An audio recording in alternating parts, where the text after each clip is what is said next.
بني الإسلام على خمسة أركان في الدين: صوم وصلاة وزكاة حج والشهادتين. شهادة أن لا إله إلا الله وأن محمدا رسول الله، إقامة الصلاة، إيتاء الزكاة، وصوم رمضان وحج البيت من استطاع إليه سبيلا.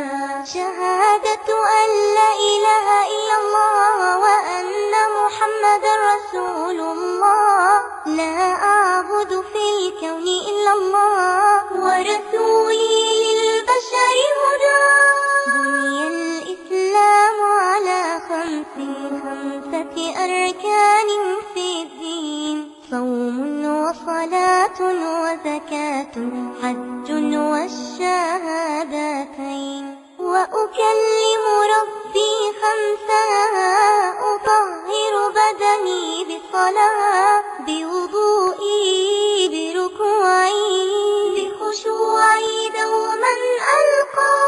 بني الإسلام على خمسة أركان في الدين: صوم وصلاة وزكاة حج والشهادتين. شهادة أن لا إله إلا الله وأن محمدا رسول الله، إقامة الصلاة، إيتاء الزكاة، وصوم رمضان وحج البيت من استطاع إليه سبيلا. وأنمي مالي بزكاتي، أطهره برضا الله، للفقراء المساكين أعطيهم حقا لله.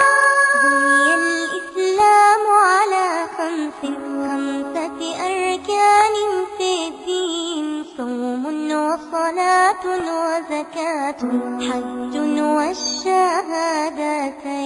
نفسي بالصوم أروضها، وبحب الله أصبرها، أتذكر إخواني الجوعى، وبجنة ربي أذكرها.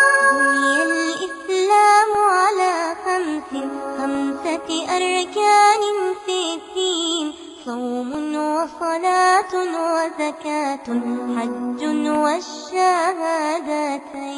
والحج وقوف وطواف، حشر أصغر في الدنيا، لغني وفقير